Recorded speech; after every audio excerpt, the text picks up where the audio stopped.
Et votre invité aujourd'hui dans la grande interview en direct sur Boursorama, c'est l'économiste Elie Cohen. Bonjour. Bonjour. Économiste et directeur de recherche au CNRS, il faut bien sûr le préciser. Bon, quand on regarde l'économie française, on se dit évidemment, et on n'en doute pas, on est dans une phase solide, dynamique, mais si on regarde vraiment bien les choses de près, avec les derniers indicateurs qu'on peut avoir, ça n'accélère plus. La croissance française n'accélère plus. On a même le sentiment que le pic d'accélération a été atteint au quatrième trimestre, peut-être là, au tournant de l'année 2017 à 2018. Tous les vents favorables qui nous ont permis, au-delà du CICE, etc., mais tous les vents externes, extérieurs, qui nous ont permis d'aller vers ces 2% de croissance, vont moins jouer. L'euro, les taux, le pétrole, est-ce qu'on a, en même temps, ce n'est pas une catastrophe de rester autour de 2%, est-ce qu'on a un peu mangé notre pain blanc en matière de croissance en France parce que ça plafonne? C'est dynamique, on n'en doute pas, mais ça plafonne. Moi, je crois plutôt que c'est la révélation de problèmes qu'on connaît depuis très très longtemps. On aurait pu faire cette discussion il y a 3-4 ans, on aurait dit la même chose. On aurait eu 1% de croissance, on aurait dit... On bute très rapidement sur les structures de l'offre. Nous avons une offre en France qui est inadaptée. Nous savons que notre appareil industriel... Que fait le gouvernement, Elie Cohen? On sait qu'on a un appareil industriel sous-dimensionné. On sait que nos parts de marché à l'export baissent régulièrement. On sait que chaque fois qu'il y a une reprise, même faible, ce sont les importations qui s'envolent. On a un problème d'offre. Et ce qui est très frappant, c'est qu'on continue à raisonner avec les anciens cadres. On continue à parler, par exemple, de reprise de la demande tirée par le pouvoir d'achat, comme si on n'avait pas encore compris que chaque fois qu'il y avait une petite reprise, chaque fois que la tension baissait sur l'emploi... Il y a bien des problèmes de pouvoir d'achat en France pour certaines catégories mais de bien la population entendu, qui ont du mal à joindre les deux bouts. À vous écouter, on dirait qu'il n'y a pas de problème. Mais pas du tout. C'est pas ce que je suis en train de dire. Je suis en train de dire qu'un pays qui est systématiquement déficitaire, qu'un pays dont la dette continue à augmenter régulièrement, qu'un pays qui découvre à chaque reprise qu'il bute rapidement sur un taux de chômage structurel de l'ordre de 9% et qu'il bute également sur la contrainte du commerce extérieur. Alors qu'est-ce qui a été fait depuis le changement de présidence? Qu'est-ce qui a été fait? Un pays de ce type-là n'a pas comme problème essentiel la relance de la demande. Certainement pas. Alors, ça va chagriner tous ceux qui nous écoutent, qui pensent légitimement que le pouvoir d'achat est gelé depuis longtemps. Regardez par exemple le gel du point d'indice qui dure maintenant depuis 5 ou 6 ans. Regardez ce qui se passe sur les retraités dont le pouvoir d'achat baisse. Regardez même les salariés qui n'ont pas participé véritablement à cette reprise. Donc oui, mais c'est la contradiction fondamentale de l'économie française. Nous butons à chaque reprise sur une offre inadéquate. Or, pour changer l'offre, ça a été dit 1000 fois ici autour de ce plateau, pour changer l'offre, ça prend beaucoup de temps.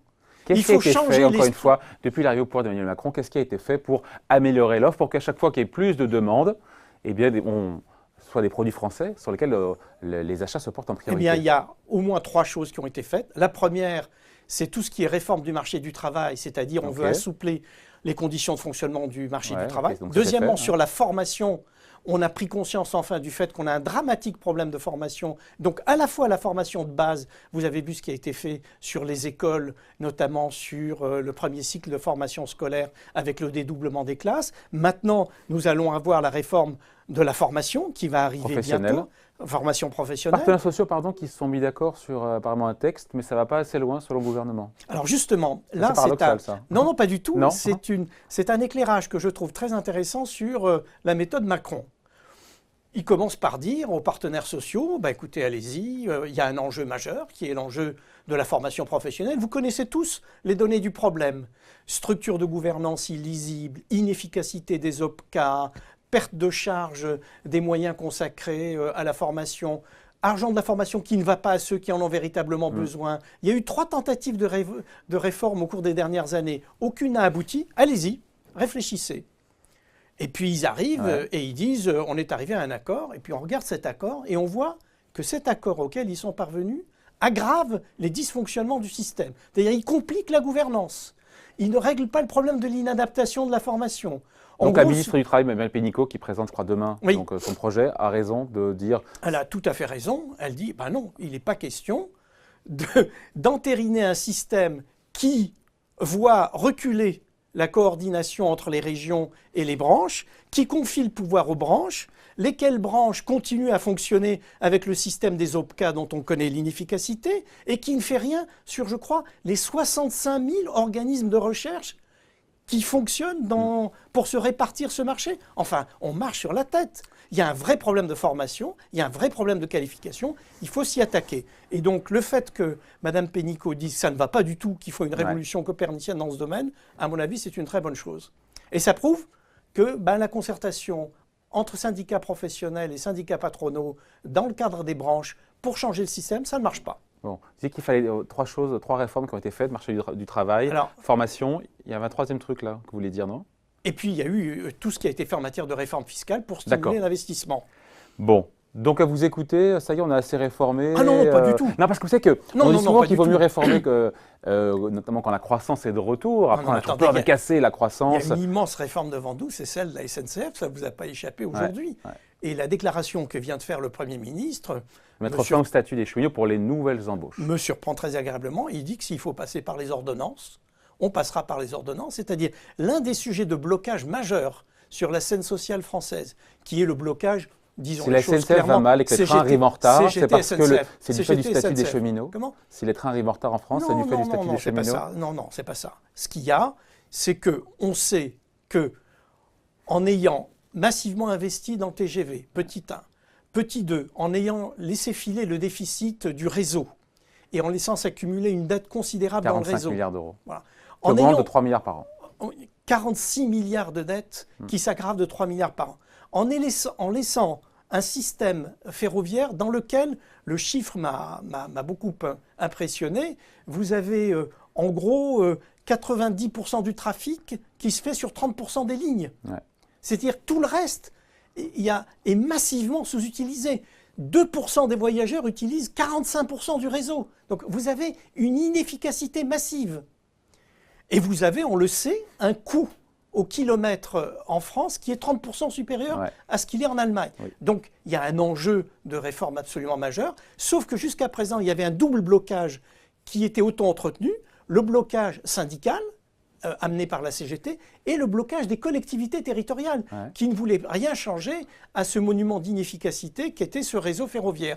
Et bien là, le gouvernement semble dire, chaque problème à son tour, donc on commence par la réforme du statut, et on verra après comment on règle le problème avec les collectivités territoriales. Donc ça, c'est une réforme très importante, et je crois que là, le gouvernement ne devra pas craquer. Bon, on dit toujours qu'il faut réformer en haut de cycle quand il y a de la croissance.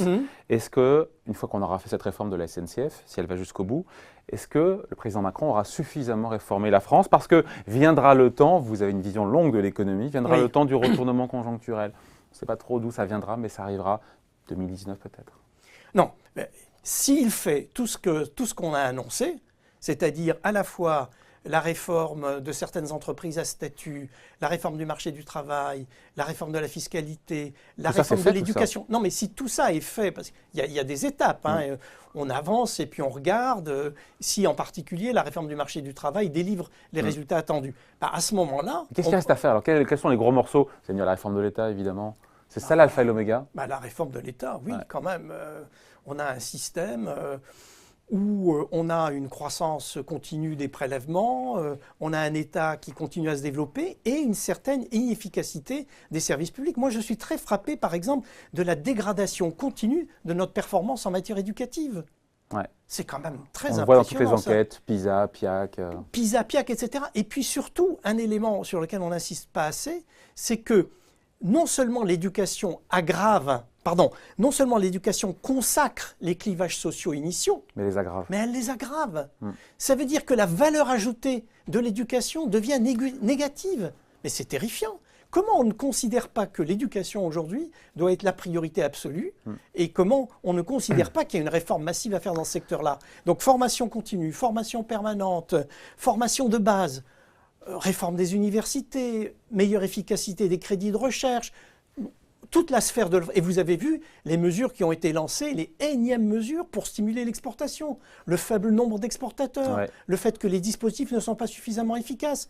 Non, je ne crois pas du tout que le chantier de la réforme soit épuisé. Et puis, l'immense chantier de la réforme de l'État dont on ne voit pas grand-chose apparaître. J'avais cru à un moment qu'on allait s'orienter vers la création d'agences, qu'on allait réformer le statut de la fonction publique, qu'on allait développer l'externalisation de services, Pour vous, le qu'on président allait Macron va mutualiser buter les sur cette moyens. fameuse grande réforme de l'État? Je crois qu'il faut qu'il y aille, et en tout cas pour moi, c'est le grand chantier qui est devant nous, et les échos qu'on a jusqu'à présent ne sont pas très convaincants. On voit qu'on a adopté par exemple une démarche verticale en demandant au ministère de désigner chacun des enjeux de réforme. Comme à chaque fois. C'est pas sérieux, c'est pas eux qu'il ça. faut leur demander non plus. On ne demande pas aux dindes de fêter Noël, c'est pas possible, si vous voulez, c'est pas leur travail. Elie Cohen, vous parlez des prélèvements obligatoires. On connaît l'ambition du président Macron de baisser, de réduire substantiellement, diront certains, les prélèvements obligatoires sur le quinquennat. Mais on a vu quand même qu'on en a parlé il y a quelques semaines, quelques jours dans Ecorama, qu'il y a eu 8 nouveaux impôts qui ont été créés depuis son arrivée au pouvoir. Alors d'accord, l'impôt sur la fortune immobilière, c'est un nouvel impôt, mais en même temps, il réduit de moitié, voire plus que les 2 tiers, l'ancien impôt sur la fortune. Mais on a aussi l'augmentation de taxes, la taxe cabanon, puis on a aussi des créations c'est des micro-taxes, tout ça, Oui. le développement des industries de fabrication du papier et du carton. Est-ce que quand on prend un peu de recul, la prolifération des impôts qui se poursuit, c'est pas ça le grand mal français, mais qui se poursuit aussi? Il y a 2 réponses à ça. La première, c'est que quand même, l'objectif fixé par Macron n'est pas très ambitieux. Il veut baisser de 1 point les prélèvements obligatoires. 20 milliards. Bon, donc ça ne va pas chercher très loin. Il ne s'est pas donné comme objectif un Big Bang en matière de dépenses publiques. Il ne s'est pas donné comme objectif de réduire massivement les impôts, etc. Il veut stopper la courbe et l'inverser marginalement. Donc ça veut dire que le vrai problème, c'est justement, on revient à la question de la réforme de l'État, c'est quels sont les grands chantiers de la réforme de l'État, quel doit être le périmètre de l'État, et puis surtout, quelles doivent être les tâches qui doivent être exercées par des agents de la fonction publique, Mais ça, on et sait pas, quelles ça. sont les tâches qui peuvent être externalisées, sous-traitées, Vous mettez quoi dans qu'est-ce qui peut être géré par des agences ou externalisé? Vous mettez quoi? écoutez, En dehors, tout ce qui n'est pas régalien, c'est ça? Écoutez, l'État est une immense usine de services, et une immense usine de services redondante et largement inefficace. Quand vous regardez par exemple que les différentes prestations sociales sont servies par différents organismes, que vous avez les mêmes dépenses qui sont faites par différents niveaux de gouvernement, vous vous dites, il y a vraiment des chantiers d'optimisation, d'efficacité, de rationalisation, et on peut imaginer de créer des agences de services gérées comme des entreprises de services avec la révolution du numérique, les critères d'efficacité, le management de ces agences de numérique. Et on peut même imaginer que certaines de ces agences soient carrément externalisées et sous-traitées. Donc pourquoi on ne le fait pas? On a des exemples qui marchent plutôt bien. Pourquoi on ne le fait pas? Sans citer l'exemple de l'Angleterre, regardez même en Italie, la réforme Bassani. Prenez pas l'exemple de Non, l'Angleterre, j'ai pas donné parce que celui-là, Vous il avez n'est vu, pas probant. Vous avez vu la réforme Dans le Bassani, ferroviaire. la réforme Bassani en Italie, la réforme des agences en Suède, la réforme au Canada. Il y a suffisamment d'exemples, il y a suffisamment de littérature, suffisamment d'études qui ont été faites pour qu'on puisse prendre du recul et voir ce qui est adaptable et ce qui ne l'est pas. C'est la volonté politique qui manque encore une fois.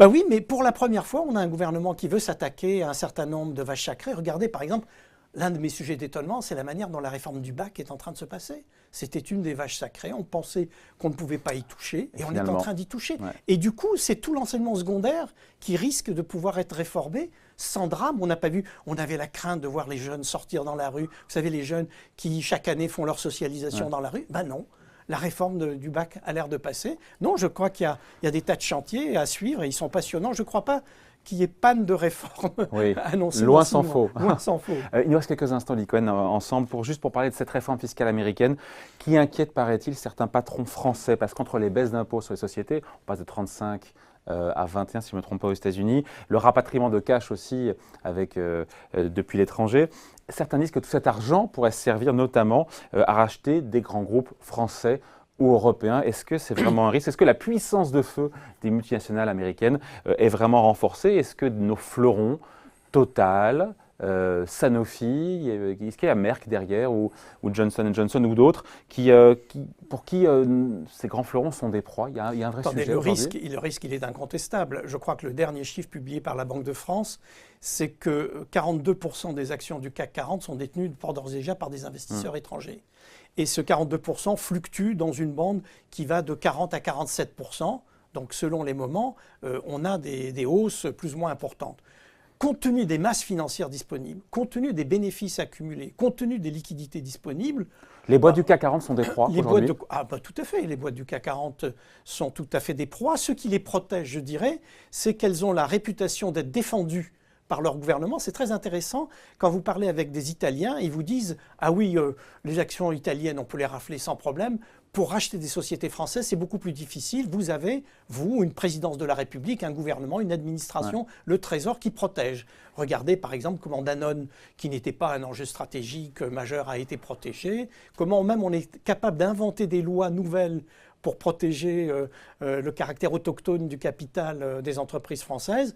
Oui, la menace existe, mais je crois que le gouvernement français y est très sensible et qui mettra en place les défenses. Mais vous voyez bien, ces défenses sont des défenses ad hoc. Ce ne sont pas des défenses qui tiennent à l'adhésion des Français à leurs propres entreprises par l'achat d'actions de ces entreprises. Vous savez que la détention individuelle d'actions par les épargnants françaises n'a jamais été aussi faible. 2% de taux de détention direct. Donc le vrai problème, si on prend conscience... Le gouvernement pourrait s'opposer au rachat. Je ne sais pas, on sait que dans le cadre de... Je sais pas, sur L'Oréal, le pacte d'actionnaires avec Nestlé a sauté, on sait que tout peut arriver. Le gouvernement pourrait empêcher que L'Oréal passe comme étranger. L'exemple de L'Oréal est un très bon exemple. Je ne pense pas que Nestlé, par exemple, ait l'intention d'avoir un acte, flou, en tout cas, pour l'instant. de faire un acte qui soit considéré comme hostile par le gouvernement français. Quand vous êtes Nestlé, vous êtes une puissance quasi étatique. Vous n'affrontez pas le gouvernement français directement. Donc ça, c'est un élément, mais je suis sûr qu'au gouvernement, on songe à L'Oréal et aux moyens de protéger le capital. Donc ces protections, elles sont factices à vous écouter, parce qu'au final, elles sont ad hoc. Oui. Et donc, on ne pourra pas lutter si un Américain vient et dit voilà, je mets. Ah non, s'il y a un Américain, c'est beaucoup plus facile. Un Américain, vous avez l'autorisation formelle du Trésor. Sur quel titre? Sur quel secteur? Pour la prise de contrôle d'une entreprise française. Vous ne pouvez pas prendre le contrôle d'une entreprise française. Vous pouvez monter dans le capital. Vous pouvez accroître votre influence. Mais vous avez une autorisation de notre. Tout le secteur confondu. Ah ben oui, bien entendu. Pour ce qui est des entreprises européennes, il n'y a pas de problème. Une entreprise européenne peut racheter une autre entreprise européenne. Mais si une entreprise étrangère, chinoise ou autre, veut racheter la majorité du capital d'une entreprise française, elle doit avoir un feu vert du ministère des Finances. On voit bien que pour le gouvernement, la meilleure parade... De fait, c'est comme ça. Je veux dire, vous ne voyez pas une entreprise... Regardez ce qui s'est passé pour l'affaire Danone. Formellement, on pouvait acheter... longtemps, ça. Oui, formellement, on pouvait acheter. Et puis, quand on a vu que le gouvernement français était hostile à l'évocation même de l'idée, eh bien, ça a découragé, c'est Coca-Cola, je crois, Pepsi-Cola. Ouais, à l'époque. Oh, c'était en 2006. C'est vieux. On entend bien encore une fois la petite musique du gouvernement qui nous dit qu'en gros, la meilleure parade pour éviter qu'un champion français passe sous main étrangère, c'est de créer des champions européens. Mais quand on voit ce qui a été fait sous la présidence Macron, le géant du ferroviaire Alstom Siemens, il est plus allemand que français. Sur les chantiers navals, on a quand même Estic Fincantieri qui est plus italien que français. Non, là, c'était clairement des stratégies d'habillage. On savait que les chantiers de l'Atlantique... C'est à Bondo, c'était de le géant l'habillage. européen. Je trouve même qu'on use et qu'on abuse de l'Airbus des mers, de l'Airbus ferroviaire, de l'Airbus de terre. C'est-à-dire, chaque fois qu'on veut masquer une perte de contrôle d'un actif national majeur, on appelle ça un Airbus du ferroviaire ou de l'air. Et en fait, c'est simplement un transfert de contrôle. Mais normal, dans le cadre européen, nous-mêmes avons acquis beaucoup d'entreprises européennes, il faut le dire, notamment d'entreprises italiennes. Ouais. Les Italiens nous rappellent les Parmalat, ce qu'a fait le groupe Pinot. On a acheté une grande partie de leur industrie du luxe qui est passée avec Gucci et compagnie. Donc le luxe, l'agroalimentaire. Donc nous sommes très présents en Italie. Bon voilà, merci à vous en tout cas. Merci pour ces commentaires, ces explications. Elie Cohen, donc l'économiste et directeur de recherche au CNRS, elle est donc votre invité, l'invité de la grande interview en direct sur Boursorama. Merci. Merci.